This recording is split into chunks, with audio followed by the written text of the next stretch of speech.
this is this month's Patreon only video, and I wanted to start off just by giving you guys a really big thank you for being here and for your support and for sending in questions and critiques and all that stuff. I was able to finally, what's the word? Afford? I was finally able to get an editor for my YouTube videos, which has been a huge blocker for me to creating them because it literally was taking me like an hour to film and then like 6 hours to edit.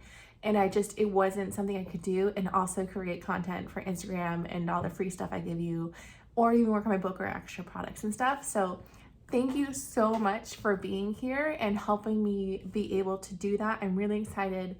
I've already shot 2 videos and they're over with my editor, so that's gonna hopefully start being something that I can do weekly on top of these videos for you guys. So just from the bottom of my heart, thank you so much for being here. I really hope that you're getting value from this. If there is any feedback you had for me, any special requests, critiques, questions, I'm totally open. Just send me a message in Patreon or email me at carlyanncreates@gmail.com or DM me on Instagram. I'm pretty much everywhere all the time. I really do my best to try and respond to anyone who has like legitimate illustration questions and requests as much as I can. I obviously can't get to everything, but I do really try to. So please don't hesitate. You're not bugging me. I want to be able to provide a service that is valuable to you. So, and then just so you guys know, this next month, I'm going to be sharing with you the texture pack to use in Procreate. I'm doing a YouTube video breaking down how I create texture in all of my digital art, including the brushes that I gave you guys and the texture pack this month.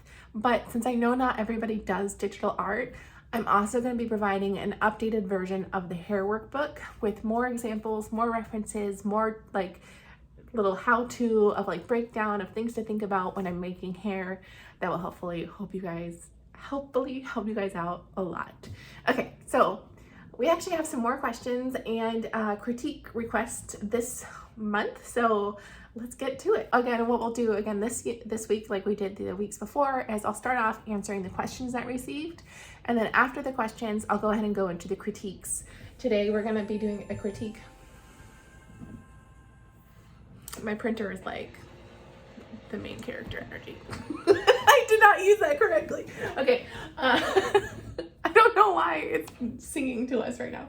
So I have 2 questions today, actually 3 questions today. So I have questions from Courtney and Antoinette, and I am going to be doing the critique for Irene and Courtney as well.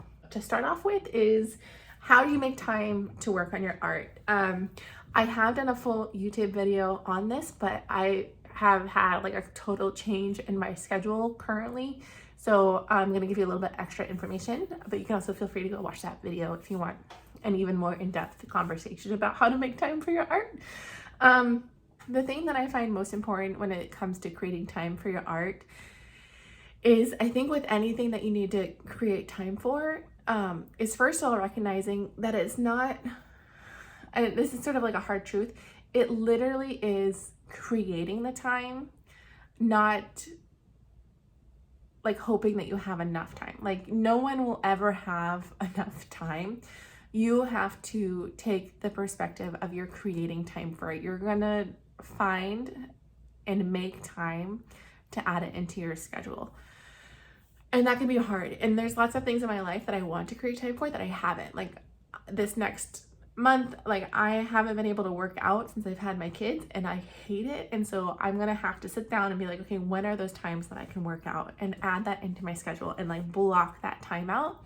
And it's the same with creating time for my art. I find parts of my day that I can set aside that are my art time. When I was working full-time, I actually was working full-time as an illustrator for the last 10 years, but it's so valuable to be able to have your own personal art even when you're working professionally. So even when I was working professionally, I was also setting aside time outside of that, even with kids and extra jobs, because I always work more than one job because I'm crazy. It was about finding those moments. So personally, what I like to do, especially because I have kids, is I don't want to spend time that I should be, or that I can spend with my kids working on art. So I wait until they go to sleep. what I've been really fortunate to be able to use my iPad, and I take it into the bedroom with me, and I sit in a chair in there, and because they want me in the room with them, and it takes them like, you know, an hour or something to actually fall asleep. So I'm able to work during that time. But the way I approach even that is, I find if I've set aside time for myself to work, I don't always feel like I'm in the mood to illustrate. What I think about is, there's this quote by Neil Gaiman, who's a writer who I absolutely love.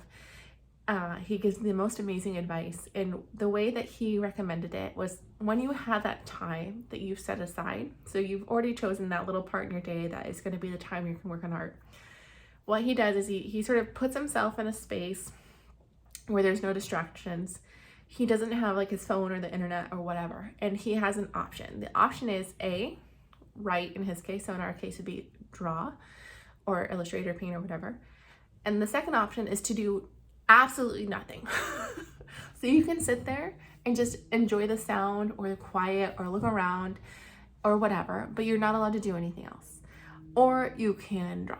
And what that does for me is, I feel like when I have that time set aside, that is like my time to do art, I don't always feel like doing art. And feeling like I have to do art because this is the 30 minutes I have in my day to do art is too much pressure. And then when I do spend that time, I don't use it well. And so by having that be my mindset, I was like, I don't have to do anything. I can just sit here. And often I do. There's lots of days where that happens. But I can. That is my set aside time to either do nothing or to do art. And generally I get bored or I get excited about something. And then that's when I use that time. And then the other thing that is really helpful is if I've already pre-planned and decided on what it is that I can work on or that I would like to work on, especially with like some kind of a deadline. I personally really need deadlines, even if they're fake ones that I've made up for myself. Like once a week I'm doing an illustration, or every day I'm posting to Instagram, or like I have a client that I'm gonna do this work for and I need that deadline. I just need those like goals and plans in mind of a timeline in order for me to actually get work done. So that was part of why I created the monthly prompt for you guys, is because that's something I know I need. Like I need direction and I need a timeline. So that way it's like, okay, well I am gonna do that. That's my target. Once a month I'm gonna figure that out. And that gives me like that extra little boost of motivation to make the most out of that time. And I find that really helpful. I personally cannot do this tip.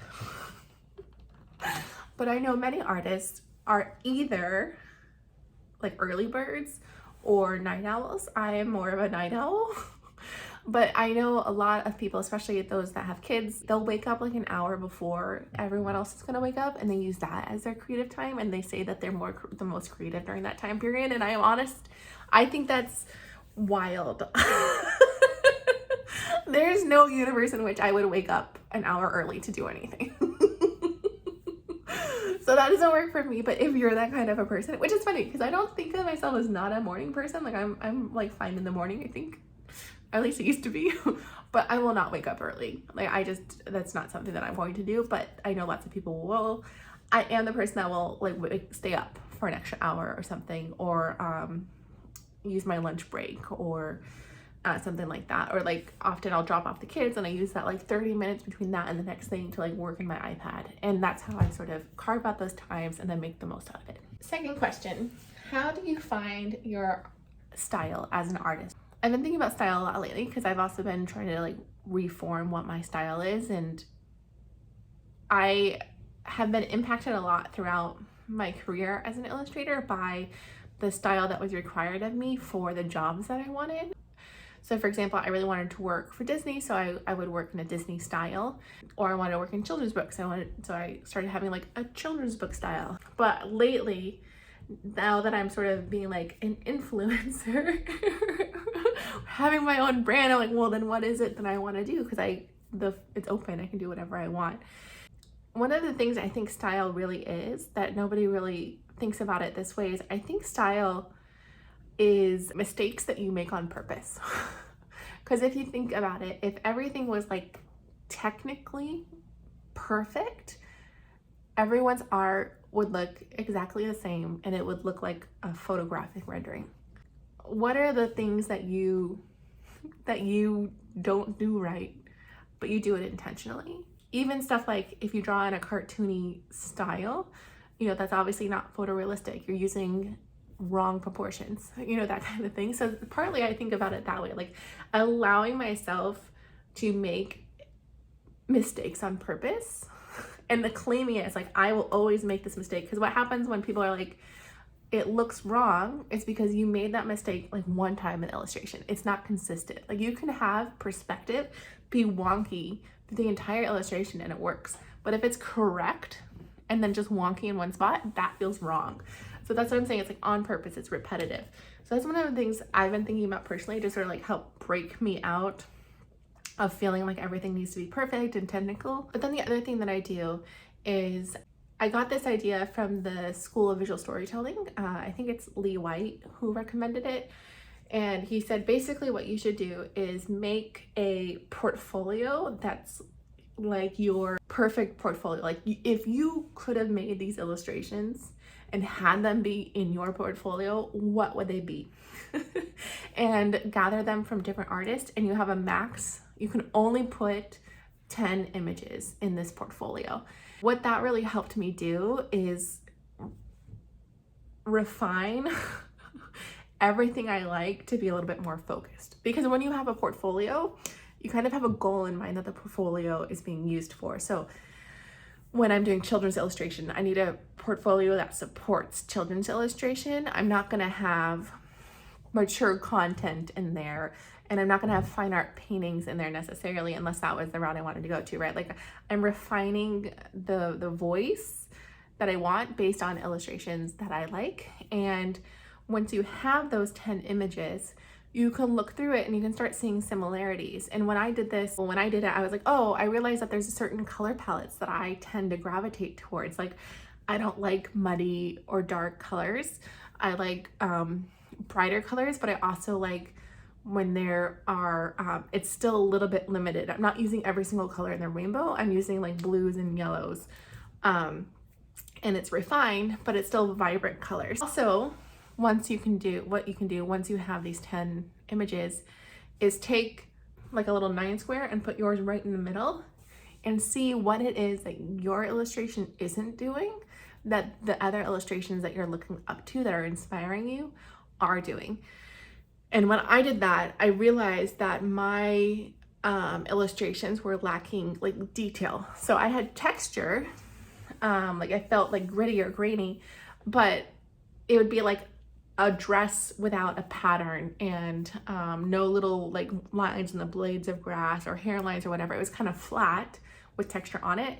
And there weren't these like little fun like pattern or detail. And I realized that I actually really liked that in all these illustrations that I enjoyed, and mine was missing that. And so I started adding that into my illustrations. Or you might be like, hey, it turns out that all of like the color palette that you're using doesn't fit what all these other people are doing, or all of the illustrators that you like don't use lighting or do use lighting or whatever. And it can help you sort of figure out, push yourself out of your style as well as sort of figure out where you're trying to go. And the reason why I like doing this with 10 images and making sure that you're not all pulling from one illustrator, because you don't want to just end up copying one other person. You do want to have your own voice. When you're looking at like 10 other people, it can help make sure that you're not being just like a carbon copy of another illustrator, but you're creating your own voice out of it. A lot of times one of the things that I do is I'll be like, in this illustration, I love how this person uses the nose. Like I love how that person draws noses or eyes or whatever, and I'll pull that. And I love how that person uses expression, and I'll pull that. And I love their color ability, and I'll pull that. And I'll take those bits and pieces to sort of build what I'm creating. And actually this question about style actually flows really nicely into another question that I had from Antoinette this month. It says, I'm a late in life to drawing person. No formal training, but lots of online classes and tutorials. I love cute things and was drawn first to the kawaii style illustration. Round, bright, flat, solid, symmetrical, simple. So I'm thinking you're being like a really graphic style of cuteness. Maybe even like more commercial illustrations, which is great. Super cute. And I want to start exploring textures. I start down a path and it looks so messy compared to kawaii, and then I back off. Do you have suggestions for baby steps to incorporate one organic element at a time so I can get used to how things look and maybe start to develop my own direction? So like I was just mentioning, one of the things that I would do is put your art next to the art that you really like and see what it is about their texture that they're using that you like. Like, is it the edges? Like, is it on the edges there's texture? Or are the edges still really clean and there's texture within the image? Or is the outline and also the inside image really textured? Or is there just like really sketchy lines? Like, try and see what those styles that you're doing that you like specifically about how they're using their texture that you're being drawn to. And you'll probably figure that out if you look at more than just one illustration like that. I have a feeling that starting with keeping the outside shapes really clean is going to be a good way for you to try that. And then trying texture within that style. The outside shape is super clean and graphic, but inside there's texture.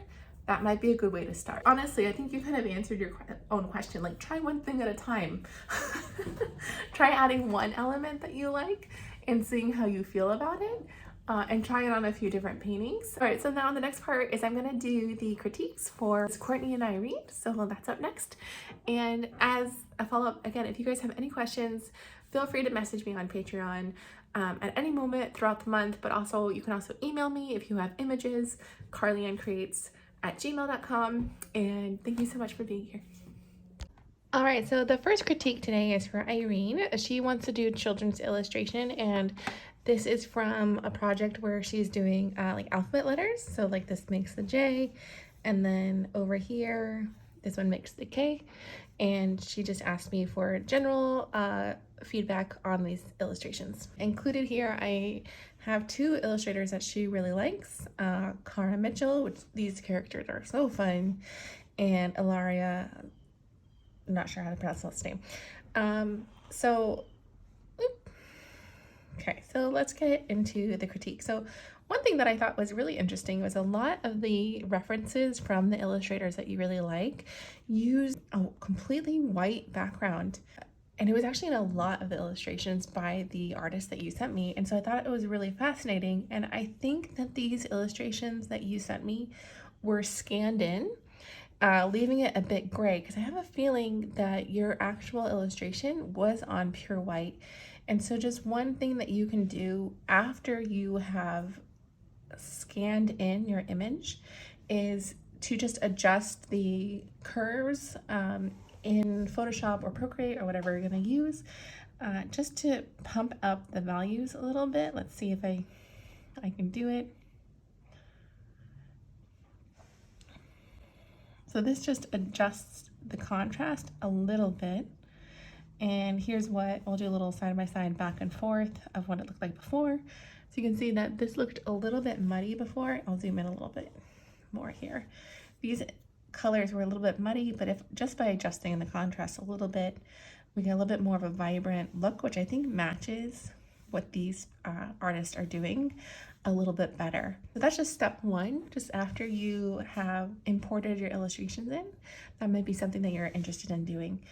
The second thing is, because this illustration is about the alphabet letters, I was wondering if this K might be something that you would want to be more prominent on the illustration, unless the illustrations are more about the main character. It just struck me as interesting that the K is sort of what is driving the illustration, but it's so far in the back that you can kind of hardly see it. So just in regards to storytelling, focal point, maybe we want to make her smaller and she's looking up at the clouds and the K can be bigger.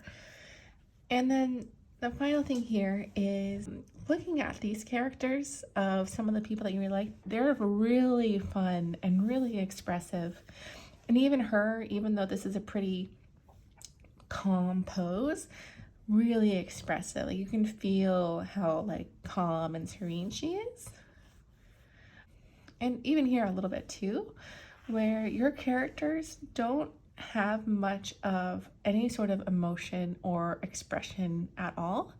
And so that might be something that is just worth coming in here. And even if it's just a matter of giving her a smile, and I'm sorry for butchering your illustration here. Even if it's just a matter of giving her a little bit of a smile, or even if you wanted to keep the eyes super small, like if you, or like little circles, even if you just do this and make it look like her eyes are closing a little bit, she looks more excited or happy to be there, or looking at the goose. And even here, this is such a fun illustration. Having just a little bit more of an expression, even if you kept these, but just like a little bit like turned up, or closing the eyes just a little bit to push the expressions, might just give it a little bit more energy and life. And especially if you're going to be doing children's illustration, thinking about the storytelling and the emotional expression of your character can go a really long way. And I do have tons of examples of this in my book if you do have it, and it might be just really fun for you to go through and practice making other simple expressions. But overall, I'm sorry, I should have said this at the beginning, I really love your color. I especially love how beautiful and red this girl is, and her character design is really fun and whimsical. I actually love that you went and did this huge, really long neck, and she almost feels like, I hope this is okay, but she kind of feels like a bug herself, so it kind of feels like this really cool, whimsical world. I wonder if this duck should also look a little bit more wonky and a little bit less realistic, because she's so fun and interesting, and he's a lot more of just like a generic duck that you might want to think about, like how can we make his shapes like a little bit more like silly. But overall, I really love the style that you're doing, and I'm really excited to keep seeing what you're going to be doing, and I hope this critique was helpful. Okay, next up we have Courtney, and she left me a little blurb along with her question and critique today. So she wrote, I love to draw things that make my son smile. He's 6. I'd love to write and illustrate a children's book eventually. We are a Disney family. It's our therapy. We go multiple times a year. I don't feel that I found a style, and I struggle with scenes. Right now, I'm enjoying drawing things and then putting them on earrings using my Glowforge. I like to mix all sorts of crafty endeavors. I had a bunch of people buy digital house portraits and portraits of their pets, but that style doesn't bring me joy, you know?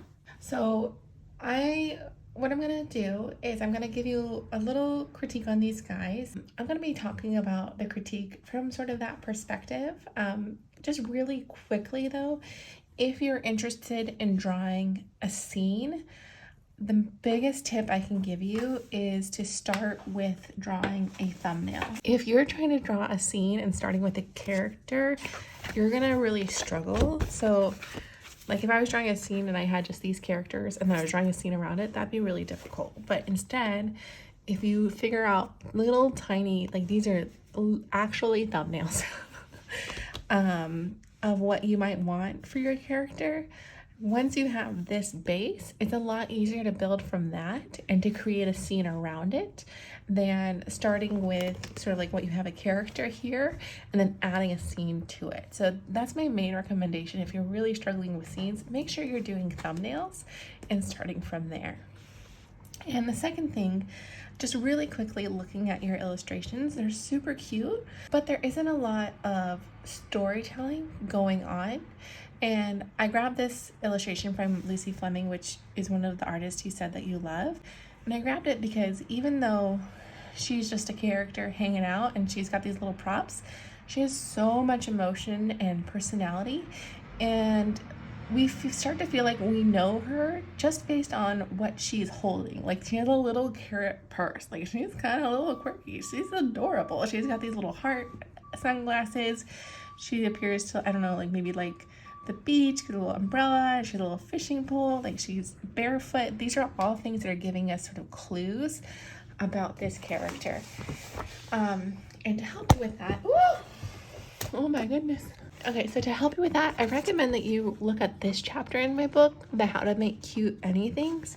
What I talk about here is you can start with like an object, right? And that doesn't have any emotion, it's just an object. But once you start adding expression, you start giving them props and activities, suddenly this is a character. Like they have emotions and feelings and you're interested in them from here. From your illustrations, we have a person, so it's sort of like the object. We know have some personality because of her clothing and how she's dressed. But we don't get a lot of information from these ones. They're cute animals. For example, this bunny, we don't know, like, are they friends? Do they dislike each other? They're just kind of standing here together. So if they had some prop or expression or emotion in their posing, that can make things really interesting. Even if we come here and we give, maybe he has a bouquet of flowers, right? It was a super fast little drawing. Guy is looking up. And it's kind of like, oh wow, now all of a sudden we're starting to have a little bit of story. And if we add details, like maybe give them like a little bow tie, little hearts coming off here. Now we start to feel like, oh, this is telling a story. This is like we're getting to know these characters, and it becomes a lot more visually interesting. Same thing with the dog. If you're just doing a pet portrait, maybe that's fine. But one of the things that I did when I was doing pet portraits is I was like, okay, but what is this dog's? First of all, we can still give him some expression, as opposed to just a blank stare. But maybe he has a favorite toy, like maybe he has one of the little hedgehog toys. And now we're having some props. We're getting to know a little bit more about this dog. Maybe he wears like a little bib or whatever. Something that starts giving us more information and gives us more things to interact with and understand who this character is. Finally, I'll go ahead and do just a quick draw over of this character here, just to fix on a technical level. All right, so first I'm just gonna sort of like draw, I made that too big, but okay, so draw this sort of head shape here that you have. I think it's fine for it to be a little bit not a perfect circle because I think that's really cute. But so let's say that I have this and I'm going to draw a line through these eyes. You can see that these ears aren't matching up with where these eyes are. You have one ear that starts way above the eye line and then this one that starts sort of like off center. So you can really choose either. I do think it's really cute when the ears are low like this, if you want it, and then that goes along with eye line. And this is a really cute little nose that you chose. I love it. And then I feel like the rest of this is really pretty good. Kind of love her super tall bun there. And then let's see, from the body, it's just feeling just a tiny bit stiff. And I think it's because the pose is very symmetrical. Like if I were to draw a line down here, it's pretty much the same on both sides. So we could add, this is called, I'm gonna shoot oh my God, that eraser is huge. Okay, we're gonna do it this way and this way. So this has a little bend here and the chest can pop out and then the hip comes here and then now we're getting a little bit more, see already we have a little bit more expression in our pose, a little bit more interest because it's not as straight. It helps also to make sure that the feet are on the same plane. This looked like this leg was maybe a little bit too short. And then we can have this arm hang down if you want, but maybe this one comes up. Maybe she's a little bit more fierce. Maybe that's too fierce. But you can play with the emotion. I love the little swing of the coat here. That's great. It adds a little bit extra dynamic to it. makes it have more, by that I meant it has more movement. So now the eyes are like, it flows this way because of that little thing that you did there. So it's kind of fun. All right, and that's how you can kind of make this pose a little bit more fun. And then if for some reason you did want to keep that arm down over on the other side,